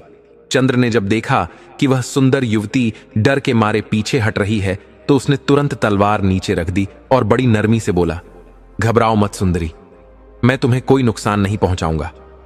उसकी आवाज में इतनी सच्चाई और शांति थी कि लड़की थोड़ी शांत हुई, लेकिन फिर भी बोली, तुम कौन हो? चंद्र ने एक धीमी मुस्कान के साथ जवाब दिया, मेरा नाम चंद्र ललाट है। मैं अपनी बहन के लिए केतकी के फूल लेने आया हूं। केतकी के फूल? लड़की ने हैरानी से पूछा। चंद्र ने समय की ओर देखा। सूरज की किरणें अब महल की छतों से विदा ले रही थीं और संध्या का साया फैलने लगा था। मुझे अभी जाना होगा वरना फूल मुरझा जाएंगे। वो तेजी से मुड़ा ही था कि लड़की ने दृढ़ता से कहा, ठहरो युवक। उसकी आवाज में कुछ ऐसा था कि चंद्र रुक गया।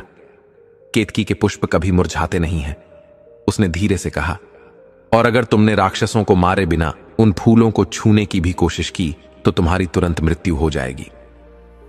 चंद्र अवाक रह गया। क्या कह रही हो तुम? लड़की की आंखों में अब कोई डर नहीं, बस दर्द था। सच कह रही हूं, तुम्हारी बहन को किसी ने गलत जानकारी दी है। चंद्र के मन में हलचल मच गई। क्या तारका को भी किसी ने भ्रमित किया था? तो क्या कोई रास्ता है उन फूलों को पाने का? उसने पूछा। युवती ने आह भरते हुए कहा, यहां 700 राक्षस रहते हैं और उन्हें मारे बिना उन फूलों तक पहुंचना असंभव है। चंद्र उसे ध्यान से देखता रहा। तुम तो राक्षसी नहीं लगती, मानवीय हो क्या? वो लड़की कुछ पल चुप रही, फिर उसकी आंखों से आंसू बह निकले। हां, मैं मानवीय ही हूं।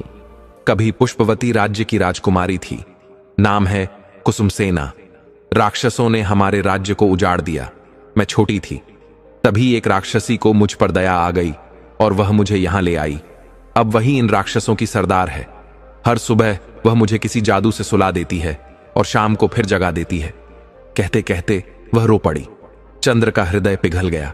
उसने धीरे से कहा, शांत हो जाओ राजकुमारी, तुम अत्यंत साहसी हो। थोड़ा और साहस रखो। मैं इन राक्षसों का अंत कर तुम्हें मुक्त करूंगा और अपनी बहन के लिए पुष्प भी लेकर जाऊंगा। कुसुमसेना ने आश्चर्य से उसकी ओर देखा। लेकिन कैसे? वे तो 700 हैं। चंद्र की आंखों में अब संकल्प की लौ थी। हर ताले की चाबी होती है, बस उसका राज जानना होता है। अगर तुम उस राक्षसी से कोई रहस्य निकाल सको तो शायद। राजकुमारी ने तुरंत हामी भरी। मैं रात को नहीं सोती, तुम पास ही कहीं छिपकर प्रतीक्षा करो। मैं राक्षसी से यह भेद निकालने की कोशिश करूंगी, लेकिन जल्दी करो, वे सब बस आने ही वाले होंगे। और हां, मुझे जाते जाते फिर से सुला देना, वरना वह शक कर सकती है। चंद्र ने उसकी ओर देख दृढ़ स्वर में कहा, तुम यह कार्य कर सको तो मैं वचन देता हूं, तुम्हें इस नरक से मुक्ति दिलाकर रहूंगा। राजकुमारी ने उसकी आंखों में देखा, उस वीर निडर युवक की आंखों में जो अपनी बहन के लिए मौत की घाटी में कूद आया था और अब उसके लिए भी खड़ा था। ना जाने क्यों, लेकिन उस पल भोली कुसुमसेना का दिल धक से रह गया। वह इस अजनबी पर मोहित हो चुकी थी। चंद्र ने एक गहरी सांस ली, फिर राजकुमारी को वैसे ही सुला दिया जैसे उसने कहा था, चुपचाप प्यार से, जैसे कोई छोटी बहन को सुला रहा हो। फिर वह महल की दीवार की ओट में जाकर छिप गया, धड़कनों को थामे। हर आवाज पर कान लगाकर उसकी आंखें अंधेरे में भी चौकस थीं। कुछ ही देर में हवा में एक सड़ांत सी गंध फैल गई और भारी कदमों की गूंज सुनाई दी। राक्षसी वापस आ रही थी, शिकार और शराब के नशे में झूमती हुई। दरवाजा चरमराया और फिर छड़ियों की खनक सुनाई दी। राक्षसी ने राजकुमारी को फिर से जगा दिया। तू आ गई? राजकुमारी ने उन्हीं आवाज में कहा। हां बेटी, आ गई। राक्षसी की आवाज भद्दी लेकिन मुलायम थी। मां, आज मुझे बहुत डरावना सपना आया। कहते कहते राजकुमारी सुबकने लगी। उसकी सिसकियां इतनी सच्ची थीं कि खुद राक्षसी भी चौंक गई। क्या हुआ बेटी, क्या देखा तूने? राजकुमारी रोती रही, फिर थरथराती आवाज में बोली, मैंने देखा कि एक मानव ने तुम्हें मार डाला और मैं फिर से अकेली रह गई। राक्षसी के चेहरे पर हैरानी और क्रोध की झलक आई। मानव, मुझे भी कुछ अजीब सी गंध आ रही है, जैसे कोई इंसान आसपास हो। वो सूंघने लगी, दीवारों के पास घूमने लगी, लेकिन राजकुमारी ने जोर से रोना शुरू कर दिया। उसका ध्यान भटकाने के लिए तू क्यों रो रही है पगली? हमें कोई नहीं मार सकता। क्यों मां? राक्षसी अब पूरी तरह नशे में थी। वह लड़खड़ाते हुए बोली, क्योंकि हमारे जीवन का एक रहस्य है। राजकुमारी ने मासूमियत से कहा। बताओ ना मां, प्लीज बताओ ना, तो मुझे नींद नहीं आएगी। राक्षसी ने घूंघट सी आंखें खोली और हंसी। ठीक है, सुन, इस महल से करीब 2000 कदम दूर एक सरोवर है। अगर कोई मानव सुबह के पहले उस सरोवर से एक संदूकची निकालकर उसमें से निकलने वाले फूलों का रस ले ले तो वही हमें मार सकता है। लेकिन अगर उस रस की एक बूंद भी जमीन पर गिर गई तो उस मानव के साथ 100 टुकड़े हो जाएंगे। इसीलिए चिंता मत कर, हमें कोई नहीं मार सकता। लेकिन यह मानव की गंध मां लगता है। आज ज्यादा पी ली है तुमने, राजकुमारी ने मीठे स्वर में कहा। हां, शायद चल, अब सोते हैं। कहते हुए राक्षसी पलंग पर ढेर हो गई और कुछ ही देर में खर्राटों की आवाज आने लगी। राजकुमारी का दिल तेज तेज धड़क रहा था, लेकिन डर के नीचे साहस की ज्वाला थी। उसने धीरे से कोने में छिपे चंद्र को बुलाया। वो तुरंत सामने आया, जैसे जैसे अंधेरे में से कोई प्रकाश निकल आया हो। उसने सारी बात फुसफुसाकर चंद्र को बता दी। चंद्र ने उसकी आंखों में देखा और दृढ़ता से कहा, अब तुम चिंता मत करो, कल सुबह ही मैं इस काम को अंजाम दूंगा। इसमें बहुत खतरा है चंद्र। कुसुम सेना की आवाज कांप रही थी।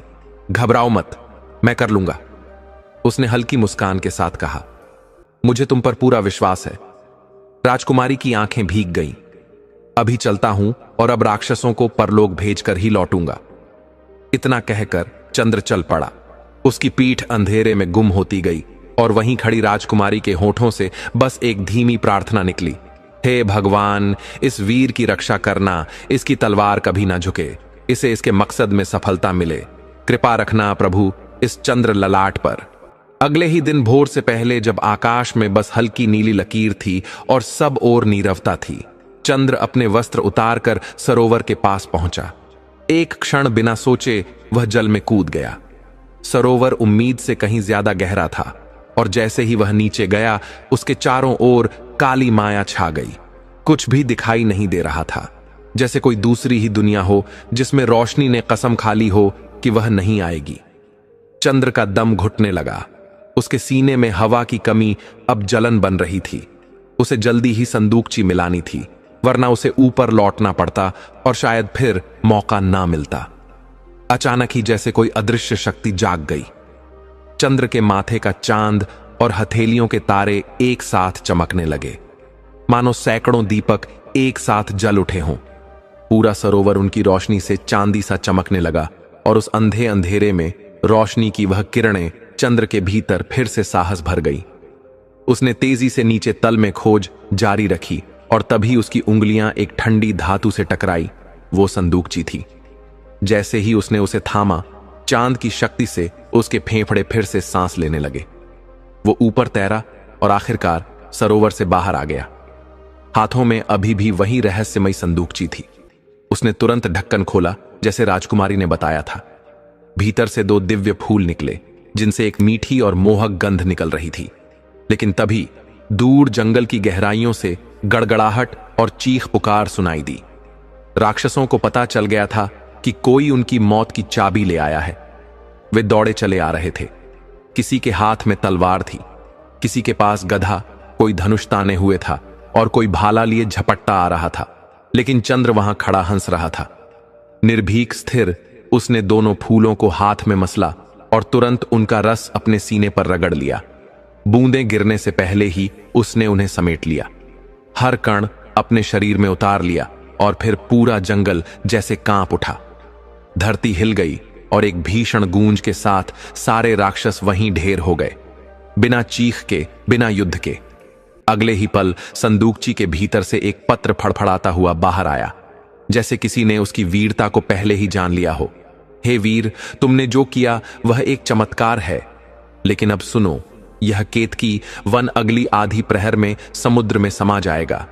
तुम चाहो तो कुछ भी ले जा सकते हो, लेकिन अगर रुक गए तो यह स्थान तुम्हारे लिए यमलोक बन जाएगा। पत्र हाथ में लिए चंद्र ने संदूकची वहीं फेंकी और महल की ओर दौड़ पड़ा। महल में घुसते ही वह सीधा राजकुमारी के कक्ष में पहुंचा। छड़ियां बदली और उसे जगाया। राजकुमारी, तुम? हां, मैं। चंद्र मुस्कुराया। तुम सफल हुए? हां, मैं सफल हुआ। उसके चेहरे पर विजय और सच्चाई की चमक थी। कुसुम सेना की आंखों में पहली बार सुकून था। एक हल्की मुस्कान, जैसे बरसों का बोझ पिघलकर बह गया हो। अब जल्दी करो, आधे पहर में यह जगह समुद्र में डूब जाएगी। क्या संदूकची के भीतर एक पत्र मिला? हमें अभी निकलना होगा। मुझे इस जगह से कुछ भी नहीं चाहिए। चंद्र, कोई वस्तु, कोई स्मृति, कुछ भी नहीं। चलो यहां से। अभी नहीं, मुझे अपनी बहन के लिए केतकी के फूल चाहिए। और वह फौरन बगीचे की ओर दौड़ गया। राजकुमारी जैसे ही गवाक्ष तक पहुंची, चंद्र लौट आया, हाथ में 5-6 केतकी फूल लिए हुए। अब चलो। उसने कुसुमसेना का हाथ पकड़ा और दोनों भागने लगे। राजकुमारी उसकी गति से मेल नहीं रख पा रही थी, लेकिन चंद्र को रास्ता याद था, जहां उसने घोड़ा छोड़ा था। दौड़ते हुए धड़कनों के साथ समय भी भाग रहा था। आखिरकार वे पहुंचे। पक्षीराज वहीं खड़ा था, जैसे इंतजार में चंद्र ने उसे प्यार किया। राजकुमारी को उस पर बैठाया और फिर खुद सवार हुआ। 3 घड़ियां हो चुकी हैं चंद्र, अब समय बहुत कम है। चिंता मत करो राजकुमारी, पक्षीराज के लिए इतना काफी है। और फिर ऐड लगाते ही पक्षीराज हवा से बातें करने लगा, कृतेज, निर्भीक और अद्भुत। केतकी वन उनकी आंखों से धीरे धीरे पीछे छूट रहा था, जैसे कोई सपना खत्म हो रहा हो। एक घड़ी के भीतर वे केतकी वन की सीमा पार कर चुके थे और तभी अचानक धरती हिली और चंद्र ने अश्व रोक लिया और मुड़कर पीछे देखा। यह क्या था? कुसुमसेना ने थरथराती आवाज में पूछा, जब जमीन के नीचे से हलचल उठी और आकाश पर एक काली दरार सी फैल गई। यह संकेत है कि केतकी वन अब डूबने वाला है, चंद्र ने गंभीर स्वर में कहा, और उसी पल एक विशाल भवन भरभरा कर गिर गया। चंद्र ने तुरंत समुद्र देव का मंत्र दोहराया और जैसे ही उसने उच्चारण पूरा किया, समुद्र की विशाल लहरें फटती चली गई। एक जादुई पगडंडी बनती गई। संभल कर बैठो राजकुमारी, और इन केतकी के फूलों का ध्यान रखना। कहते हुए चंद्र ने पक्षीराज को हवा से भी तेज दौड़ा दिया। केतकी वन अब पीछे रह गया था, उसकी जड़ें पानी में डूबने लगी थीं। लौटते वक्त भी चंद्र ने वही रास्ता अपनाया जो आते समय तय किया था। वही कांचरी का वन, वही चुप झाड़ियां, लेकिन इस बार हवा में एक हल्कापन था। जब सूर्य सिर पर चढ़ने को आया तो कुसुमसेना ने थक कर कहा, अब हमें कुछ देर आराम करना चाहिए। और चंद्र ने हंसते हुए कहा, मुझे तो भूख भी लग रही है। वह पास के एक पेड़ पर चढ़ा और मीठे फल तोड़ लाया, जिन्हें दोनों ने मिलकर खाया। लेकिन जैसे ही भूख मिटी, एक गहरी चिंता ने माहौल को घेर लिया। अच्छा, चंद्र, कुसुमसेना का स्वर बदल गया था, तुमने मुझे मुक्त करा दिया, पर अब मैं जाऊंगी कहां? मेरा राज्य तो समुद्र में समा गया। चंद्र के पास कोई उत्तर नहीं था। वह कुछ पल चुप रहा। तुमने मुझे मुक्त किया है, तो मेरा दायित्व अब तुम्हारे ऊपर है। उसकी बातों में कोई शिकायत नहीं थी, बस एक सच्ची सीधापन था। चंद्र सोच में डूब गया, मानो कोई नई परीक्षा सामने आ खड़ी हो, और तभी वह बोल पड़ा, मुझसे विवाह करोगी? कुसुमसेना इस प्रश्न के लिए जैसे पहले से तैयार थी। उसने बिना झिझक के कहा, तुम तैयार हो, यह तुम पर निर्भर करता है। चंद्र ने मुस्कुराते हुए कहा, और फिर जो जवाब आया उसमें कोई नाटक नहीं था, कोई दिखावा नहीं। ठीक है चंद्र, मैं तैयार हूं। मैंने अपने सपनों में भी तुम्हारे जैसा वीरपति ही देखा था। अब और क्या चाहिए? कहते हुए उसने शर्माकर अपना चेहरा झुका लिया और हल्के से मुस्कुरा दी। चंद्र की हंसी भी साथ में बह निकली। शाम ढलने तक वे घर पहुंच गए। चंद्र ने दरवाजा खटखटाया। अंदर से जैसे ही दरवाजा खुला, तार का छेंक पड़ी। भैया कहती हुई वह दौड़कर उससे लिपट गई। चंद्र ने उसकी पीठ थपथपाई और मुस्कुराते हुए कहा, देख बहन, तेरे लिए सिर्फ केतकी के फूल ही नहीं, तेरी भाभी भी लेकर आया हूं। और इशारा किया कुसुमसेना की ओर। तारका ने उसे गले लगा लिया। कोई शक, कोई सवाल नहीं, बस अपनापन। चंद्र, कुसुमसेना ने धीरे से पुकारा, हां कुसुमसेना, एक फूल मुझे दे सकते हो? चंद्र हंस पड़ी, एक क्या भाभी, तुम पर तो मैं सारे के सारे फूल वार दूं। लेकिन कुसुमसेना मुस्कुराकर बोली, नहीं बहन, मुझे तो बस एक ही चाहिए, वह भी सजावट के लिए नहीं। अचानक ही जैसे कोई अदृश्य शक्ति जाग गई। चंद्र के माथे का चांद और हथेलियों के तारे एक साथ चमकने लगे, मानो सैकड़ों दीपक एक साथ जल उठे हों। पूरा सरोवर उनकी रोशनी से चांदी सा चमकने लगा, और उस अंधे अंधेरे में रोशनी की वह किरणें चंद्र के भीतर फिर से साहस भर गई। उसने तेजी से नीचे तल में खोज जारी रखी और तभी उसकी उंगलियां एक ठंडी धातु से टकराई। वो संदूकची थी। जैसे ही उसने उसे थामा, चांद की शक्ति से उसके फेफड़े फिर से सांस लेने लगे। वो ऊपर तैरा और आखिरकार सरोवर से बाहर आ गया। हाथों में अभी भी वही रहस्यमयी संदूकची थी। उसने तुरंत ढक्कन खोला जैसे राजकुमारी ने बताया था। भीतर से 2 दिव्य फूल निकले जिनसे एक मीठी और मोहक गंध निकल रही थी। लेकिन तभी दूर जंगल की गहराइयों से गड़गड़ाहट और चीख पुकार सुनाई दी। राक्षसों को पता चल गया था कि कोई उनकी मौत की चाबी ले आया है। वे दौड़े चले आ रहे थे। किसी के हाथ में तलवार थी, किसी के पास गधा, कोई धनुष ताने हुए था और कोई भाला लिए झपटता आ रहा था। लेकिन चंद्र वहां खड़ा हंस रहा था। निर्भीक स्थिर उसने दोनों फूलों को हाथ में मसला और तुरंत उनका रस अपने सीने पर रगड़ लिया। बूंदें गिरने से पहले ही उसने उन्हें समेट लिया। हर कण अपने शरीर में उतार लिया और फिर पूरा जंगल जैसे कांप उठा। धरती हिल गई और एक भीषण गूंज के साथ सारे राक्षस वहीं ढेर हो गए, बिना चीख के, बिना युद्ध के। अगले ही पल संदूकची के भीतर से एक पत्र फड़फड़ाता हुआ बाहर आया, जैसे किसी ने उसकी वीरता को पहले ही जान लिया हो। हे वीर, तुमने जो किया वह एक चमत्कार है, लेकिन अब सुनो, यह केतकी वन अगली आधी प्रहर में समुद्र में समा जाएगा। तुम चाहो तो कुछ भी ले जा सकते हो, लेकिन अगर रुक गए तो यह स्थान तुम्हारे लिए यमलोक बन जाएगा। पत्र हाथ में लिए चंद्र ने संदूकची वहीं फेंकी और महल की ओर दौड़ पड़ा। महल में घुसते ही वह सीधा राजकुमारी के कक्ष में पहुंचा। छड़ियां बदली और उसे जगाया। राजकुमारी, तुम? हां, मैं चंद्र मुस्कुराया। तुम सफल हुए? हां, मैं सफल हुआ। उसके चेहरे पर विजय और सच्चाई की चमक थी। कुसुम सेना की आंखों में पहली बार सुकून था। एक हल्की मुस्कान जैसे बरसों का बोझ पिघल कर बह गया हो। अब जल्दी करो, आधे पहर में यह जगह समुद्र में डूब जाएगी। क्या संदूकची के भीतर एक पत्र मिला? हमें अभी निकलना होगा। मुझे इस जगह से कुछ भी नहीं चाहिए। चंद्र, कोई वस्तु, कोई स्मृति, कुछ भी नहीं। चलो यहां से। अभी नहीं। मुझे अपनी बहन के लिए केतकी के फूल चाहिए। और वह फौरन बगीचे की ओर दौड़ गया। राजकुमारी जैसे ही गवाक्ष तक पहुंची, चंद्र लौट आया, हाथ में 5-6 केतकी फूल लिए हुए। अब चलो। उसने कुसुम सेना का हाथ पकड़ा और दोनों भागने लगे। राजकुमारी उसकी गति से मेल नहीं रख पा रही थी, लेकिन चंद्र को रास्ता याद था, जहां उसने घोड़ा छोड़ा था। दौड़ते हुए धड़कनों के साथ समय भी भाग रहा था।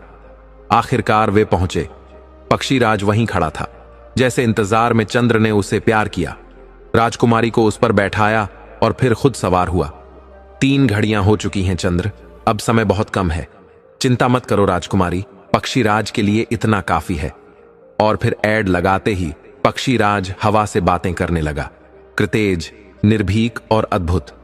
केतकी वन उनकी आंखों से धीरे धीरे पीछे छूट रहा था, जैसे कोई सपना खत्म हो रहा हो। एक घड़ी के भीतर वे केतकी वन की सीमा पार कर चुके थे और तभी अचानक धरती हिली और चंद्र ने अश्व रोक लिया और मुड़कर पीछे देखा। यह क्या था? कुसुम सेना ने थरथराती आवाज में पूछा, जब जमीन के नीचे से हलचल उठी और आकाश पर एक काली दरार सी फैल गई। यह संकेत है कि केतकी वन अब डूबने वाला है, चंद्र ने गंभीर स्वर में कहा, और उसी पल एक विशाल भवन भर भरा कर गिर गया। चंद्र ने तुरंत समुद्र देव का मंत्र दोहराया और जैसे ही उसने उच्चारण पूरा किया, समुद्र की विशाल लहरें फटती चली गईं। एक जादुई पगडंडी बनती गई। संभल कर बैठो राजकुमारी, और इन केतकी के फूलों का ध्यान रखना। कहते हुए चंद्र ने पक्षीराज को हवा से भी तेज दौड़ा दिया। केतकी वन अब पीछे रह गया था। उसकी जड़ें पानी में डूबने लगी थीं। लौटते वक्त भी चंद्र ने वही रास्ता अपनाया जो आते समय तय किया था। वही कांचरी का वन, वही चुप झाड़ियां। लेकिन इस बार हवा में एक हल्कापन था। जब सूर्य सिर पर चढ़ने को आया तो कुसुम सेना ने थक कर कहा, अब हमें कुछ देर आराम करना चाहिए। और चंद्र ने हंसते हुए कहा, मुझे तो भूख भी लग रही है। वह पास के एक पेड़ पर चढ़ा और मीठे फल तोड़ लाया, जिन्हें दोनों ने मिलकर खाया। लेकिन जैसे ही भूख मिटी, एक गहरी चिंता ने माहौल को घेर लिया। अच्छा चंद्र, कुसुम सेना का स्वर बदल गया था, तुमने मुझे मुक्त करा दिया, पर अब मैं जाऊंगी कहां? मेरा राज्य तो समुद्र में समा गया। चंद्र के पास कोई उत्तर नहीं था। वह कुछ पल चुप रहा। तुमने मुझे मुक्त किया है, तो मेरा दायित्व अब तुम्हारे ऊपर है। उसकी बातों में कोई शिकायत नहीं थी, बस एक सच्ची सीधापन था।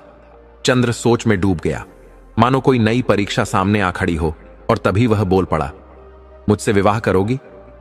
कुसुम सेना इस प्रश्न के लिए जैसे पहले से तैयार थी।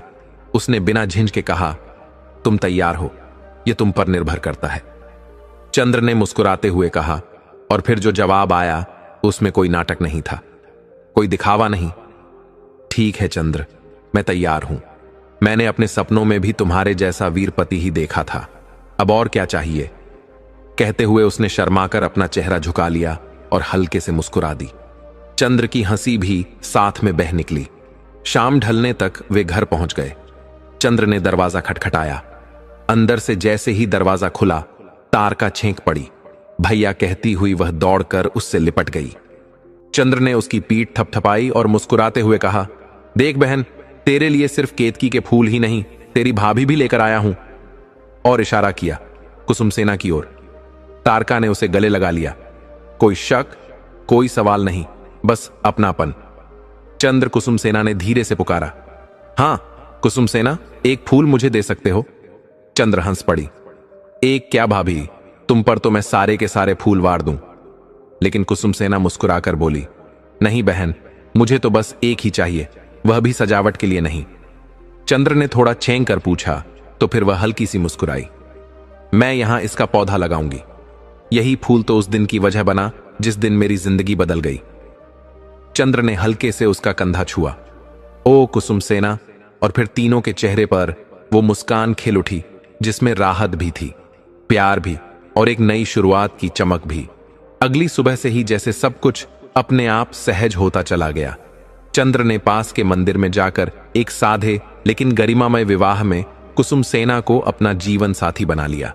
अब वह फिर से अपने पुराने जीवन में लौट आया। वन में जाना, औषधियां लाना, शिकार करना जैसे पहले करता था, लेकिन अब उसके लौटने का इंतजार कोई और भी करता था। कुसुम सेना और तारका के बीच का रिश्ता कुछ ही दिनों में इतना गहरा हो गया मानो वे सालों से एक ही घर की दीवारें साझा कर रही हो। कुसुम सेना ने घर के सारे काम हाथ में ले लिए थे और तारका उसे हर छोटी बड़ी चीज सिखा रही थी, चूल्हे की आंच से लेकर मंदिर की पूजा तक। देखकर कोई सोच भी नहीं सकता था कि यह वही लड़की है जो कभी पुष्पवती राज्य की राजकुमारी थी। वो एक लड़की से स्त्री बनी थी, एक पत्नी, एक बहन और पहली बार एक परिवार का हिस्सा। चंद्र अपने काम में व्यस्त था, लेकिन भाग्य की रेखाएं उसकी किस्मत के माथे पर लिखे चांद की तरह टेढ़ी थीं। एक दिन जब वह वन में शिकार कर रहा था, तभी राजा ब्रह्मदत्त की नजर उस पर फिर पड़ी। इस बार वे आश्वस्त थे, उस युवक के माथे पर जो चांद दमक रहा था वही उसका खोया हुआ बेटा है। ठहरो युवक, राजा की आवाज गूंजी। चंद्र ने घोड़े की रफ्तार धीमी की। कहिए, मुझे तुमसे कुछ बात करनी है। राजा ने आग्रह किया, लेकिन चंद्र बोला, माफ कीजिएगा, अभी मुझे जल्दी है। अगर मिलना है तो बड़े बाजार के सबसे छोटे घर में आइएगा, मैं वहीं रहता हूं, अभी रुक नहीं सकता। और यह कहकर वह फिर अपनी राह पर निकल गया। राजा थोड़ी देर वहीं खड़े रहे, लेकिन अब उन्होंने निश्चय कर लिया था, इस बार बिना उससे मिले वे लौटेंगे नहीं। उसी दिन महल लौटते ही उन्होंने छहों रानियों को बुलवाया, और जैसे ही वे आई, उनका क्रोध फूट पड़ा। क्या किया तुमने मेरे बच्चों के साथ? उनका रौद्र रूप देख रानियां कांपने लगी। हम नहीं समझे महाराज। बड़ी रानी ने घबराकर कहा, समझ आ जाएगा जब कोड़े पड़ेंगे। राजा ने जमीन पर कोड़ा फटकारा तो सच्चाई डर के मारे बाहर आ गई। रानियां रोती गिड़गिड़ाती रहीं, हमें क्षमा कर दीजिए। लेकिन राजा ने निर्णय सुना दिया, क्षमा नहीं मिलेगी, मौत भी नहीं दूंगा।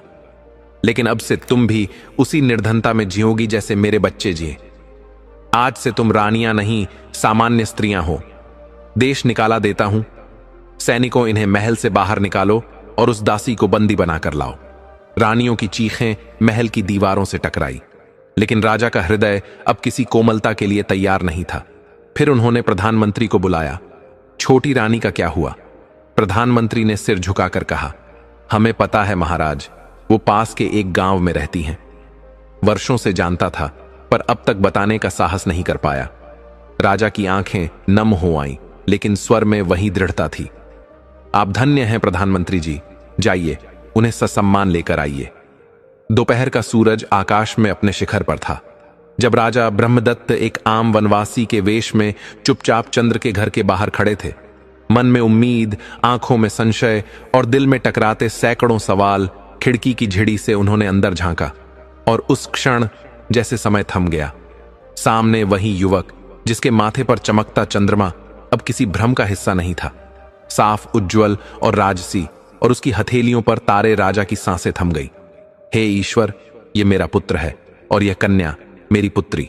वह आंखें भरकर दोनों को निहारते रहे।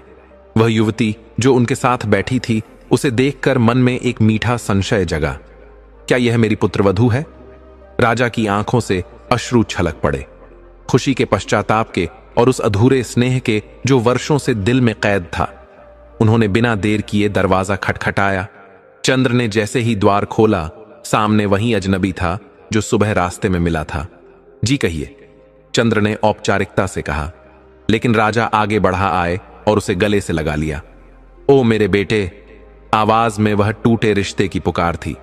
तारका और कुसुम सेना भी बाहर आ गई। डरो मत मेरे बच्चों, मैं ही हूं तुम्हारा पिता, इस राज्य का राजा ब्रह्मदत्त, और तुम दोनों मेरी संतान। चंद्र और तारका एकदम स्तब्ध। चंद्र के पास शब्द नहीं थे। यह सच कैसे हो सकता है? मगर राजा बोले, मैं समझता हूं, विश्वास कठिन है। चलो मेरे साथ राजमहल, मैं सब बताऊंगा। चारों लोग रथ में बैठकर महल की ओर रवाना हुए। महल में छोटी रानी शिवकर्णी आंखें नम की प्रतीक्षा कर रही थी। जैसे ही दरवाजा खुला, उन्होंने दोनों को सीने से लगा लिया और वर्षों से संजोया हुआ मातृत्व फूट पड़ा। क्षमा करो रानी, यह चंद्र तुम्हारा पुत्र है और यह है तुम्हारी पुत्रवधू, राजा ने भर्राए स्वर में कहा। फिर दाई को बुलाया गया, जिसने रोते हुए पूरी सच्चाई कह सुनाई। चंद्र की आंखों से निकला मां और सारा महल जैसे एक पल में जीवंत हो उठा। श्या, मेरे बेटे, तुम इस राज्य के युवराज हो और यह तुम्हारी बहन राजकुमारी और यह सुंदर कन्या तुम्हारी पत्नी, भविष्य की महारानी शिवकर्णी कांपती आवाज में बोली। बोलो बेटा, क्या नाम रखा था? तुम्हारे दत्तक माता पिता ने, मां मेरा नाम चंद्रललाट है और यह मेरी बहन तारका मेरी पत्नी, पुष्पवती की राजकुमारी कुसुम सेना। राजा ने तुरंत आदेश दिया, प्रधानमंत्री आज्ञा महाराज, राज्य में सप्ताह भर का उत्सव हो, घोषणा कर दो। राजकुमार और राजकुमारी लौट आए हैं और पूरा राज्य जैसे रोशनी से भर गया। मंत्रियों, सेनापतियों, नगरवासियों ने उन्हें फूलों और उत्सवों से स्वागत किया। उस रात जब चंद्र और कुसुम सेना को थोड़ी निजता मिली, चंद्र बोला, क्या तुम सोच सकती हो कि मैं एक राजकुमार हूं? कुसुम सेना मुस्कुराई, मुझे तो अब भी यकीन नहीं हो रहा, अब तुम महारानी बनोगी।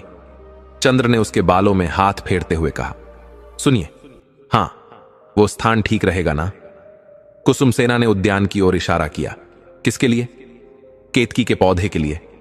और इतना कहकर वह चुपचाप उसका सिर चंद्र के कंधे पर टिका देती है। दोनों चांद को देखते रहे, जैसे उनके जीवन की सारी अधूरी कहानियां अब उसी चांद में पूरी हो रही हों। बाद में चंद्र ने अपने पराक्रम से पुष्पवती का राज्य जीत लिया। जनता उन्हें और तारका को जैसे आंखों में बसा बैठी। फिर वे अपने राक्षस बुआ और चाचा से आशीर्वाद लेने पहुंचे, जिन्होंने वर्षों बाद अपने भतीजे के लिए महल सजा दिया। तारका का विवाह निकटवर्ती राज्य के राजकुमार से हुआ। 10 वर्षों बाद महाराज ब्रह्मदत्त ने राज्य त्याग कर सिंहासन चंद्र लल्लाट को सौंपा और इस तरह एक अधूरी कहानी पूरी हुई। दर्शक बंधु, यह कथा अब भी यही समाप्त नहीं होती। अब हम जानेंगे कि सुबह सुबह भगवान गणेश की यह कथा सुन लेने वाला व्यक्ति अपने जीवन में कभी भी दुखी नहीं रहता। भोर की बेला में यदि मनुष्य भगवान गणेश और मां तुलसी की यह अद्भुत कथा सुन ले तो उसके जीवन से समस्त दुख, संकट और क्लेश दूर हो जाते हैं। यह कथा केवल भक्ति नहीं बल्कि जीवन के गहरे रहस्यों को समझाने वाली भी है। एक समय की बात है जब धरती पर पवित्रता का प्रतीक मां तुलसी हर दिशा में अपना सुगंधित आशीर्वाद फैला रही थीं। उनके मन में एक दिन विचार आया कि वे किसी ऐसे पुरुष से विवाह करें जो उन्हें सच्चे अर्थों में आध्यात्मिकता की ओर ले जाए। वे एक दिन गंगा तट पर पहुंची, जहां उन्होंने देखा भगवान गणेश ध्यान मग्न बैठे हैं। उनका तेज ऐसा था कि सूर्य भी उनके समक्ष फीका पड़ जाए।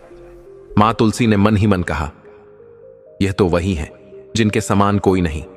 इनसे विवाह हो जाए तो मेरे जीवन का उद्धार हो जाएगा। मां तुलसी ने विनम्रता से कहा, हे विघ्नहर्ता गणेश, मेरे मन में एक इच्छा है। मैं आपसे विवाह करना चाहती हूं। संसार में ऐसा कोई नहीं जो आपके समान तेजस्वी और पवित्र हो। यह सुनकर भगवान गणेश मुस्कुराए और बोले, मां, आपका आदर अपार है, परंतु मैं तो ब्रह्मचारी हूं। विवाह का विचार मेरे लिए संभव नहीं। गणेश जी का उत्तर सुनकर मां तुलसी का हृदय व्याकुल हो उठा।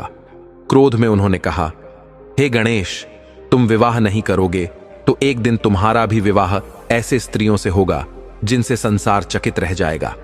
यह सुन भगवान गणेश ने भी गंभीर स्वर में कहा, मां तुलसी, तुम पवित्र हो, परंतु क्रोध में तुमने जो कहा उसका परिणाम तुम्हें भी भोगना होगा।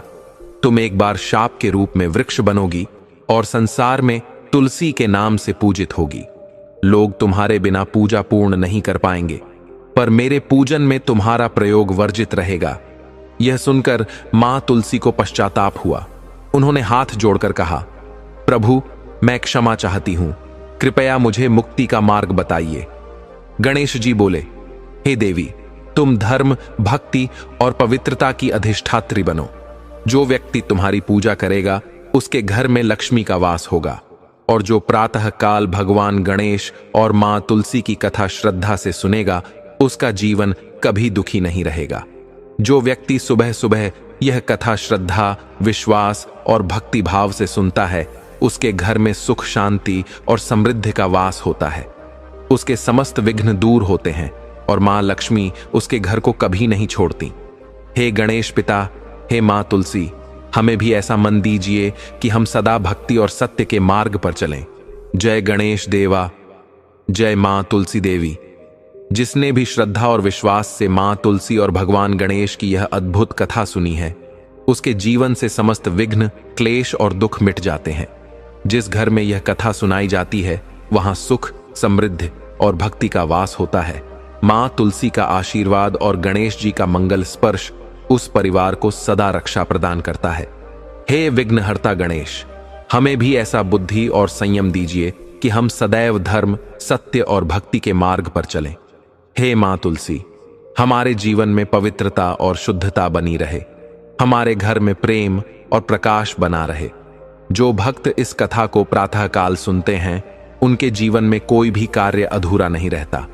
भगवान गणेश स्वयं उनके मार्ग से विघ्नों को हटा देते हैं और मां तुलसी उनके घर को स्वर्ग बना देती है। अब आप सभी श्रद्धालु भक्तजनों से निवेदन है, यदि यह कथा आपके हृदय को छू गई हो तो जय गणेश, जय तुलसी माता कमेंट में अवश्य लिखें।